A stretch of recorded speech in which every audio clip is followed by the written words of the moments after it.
Nyanize chairperson wero C1 ajje mu kifo kye obukansanso okulaba honorable Nuru Yati nakangwe bali kujja yatenga mama nsanso okulaba madam Jini we bali nnyo kujja bandi bomba temufunye we mutuula mujje wano bomba mwina mutuula team China number 5 and with us we have our project manager Mr. Dipeng.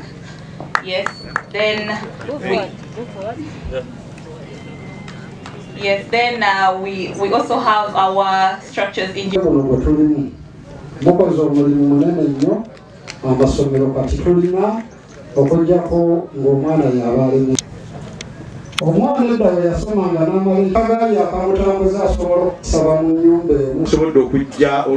Deputy Speaker Civil Service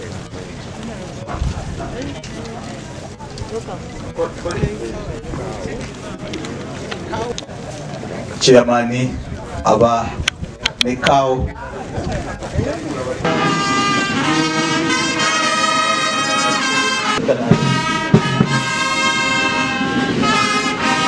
Alaba sebo chairperson w'abakadde mwami Kataba lwankulabide niwankubadde watudde mabega nnyo ba district councillors mubire ku bantu Honorable Speaker Honorable Betty Naka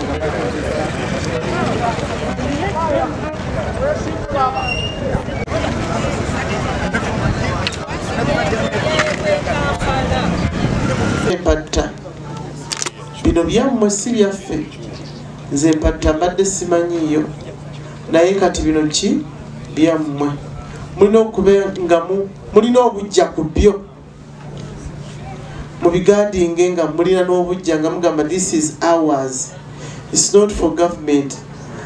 Government yebaleetedde kati kyetulina okulaba nti kyetukola kyekyo mumanye nti kino kyaffe ate nze era singa nze mmwe singa ndi musanyufu nnyo kulaba nti tufunye oluguudo bwe luti ne abamu bakyali awo era bakyalimu yadde Museveni yakoze situjja kumuwa kalulu ne bazannyo ne ministry yange ya Kampala bakoze nnyo okulaba kubanga Monica is not Monica is a tough person, but you have to work with our local people.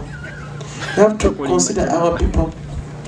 To the supervisors, please kindly work with our people.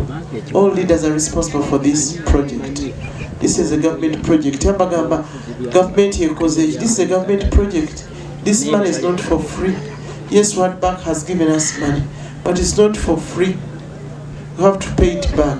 So that means mukulembeza omulungi oyagala abantu be n'abakolera omukulembeza omulungi yatuusa obuweereza ku bantu be temmala galonda ambulira zino zitera okugwa mu myala ne zigenda n'emyala enkuba bw'etonnya abiri mugumu waliwo district yagamba tetujja kulonda nga temutuwadde masanyalazi feefeefe ne bakuba enduulu ne babawa amasanyalazi after 3 solid years basanga abantu 11 bokka babayingiza amasanyalazi tebabaleka tetujja kulonda feka tufiiriza ebintu bingi naawe oluguudo luno mulukozese for social economic development. Oluguudo luno should be a contributor. Mulime emwanyi, mulime buli kimu, mulime kasooli, mulime ebinyeebwa. Oluguudo lusobola okubatambuza okwambuka okugenda awalala kutunda ebintu byammwe namwe okusuubula ebirala ebyo. Ebintu ebirime, suubula, oluguudo lugira amakulu, lukuje kubya olutambu towards increasing the income. Kubanga enkola yakuleeta Kampala Metropolitan. Sagala pizza nje twaita ani yali ani yakola ki? Kati ebyo tubiteeke emabega. Buli akoze kyetwagala chorus. Waliwo ekintu project ng'eno kyerina okukolera ekitundu corporate social responsibility. njagala nsaba mwami Mande ne kanseyo tutuule tubeeko kye tukkaanya oba batuzimbira Gombolola oba batuzimbira ddwaliro lyaffe mu item eya corporate social responsibility kubanga nja bigoberera project bwetandika okubeera launched olwo mpaka parliament atandika okugjayo omulimu. Mama Minister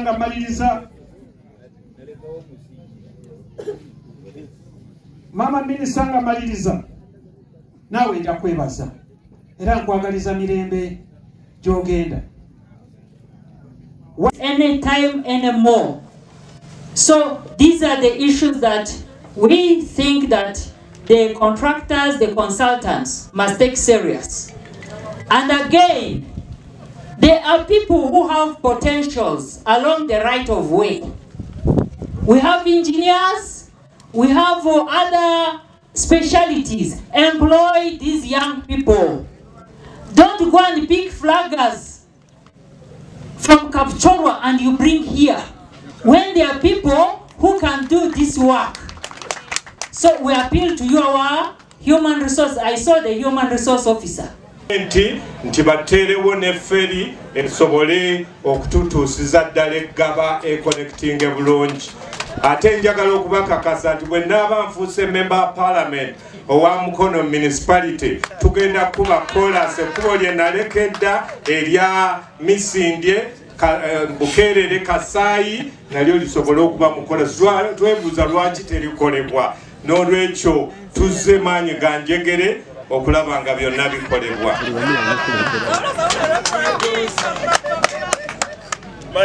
Genda okukozesebwa project eno kakasanga engineer yazoogeddeko simanyi oba ndi mistake naye kaŋŋambe bwe nti nga bwe nabanjulidde ba contractor abo abagenda okukola omulimu guno be ba China Railway 5 Engineering Group mubalabye wano ate ba professional engineering consultants be bagenda okuba supervisinga tubayita ba supervision consultant program eno ate bali abageeshi bagenda kwekenneenya ebyobutonde ebyensi n'ebyembeera z'abantu babinaakosebwa bitya mwabalabye.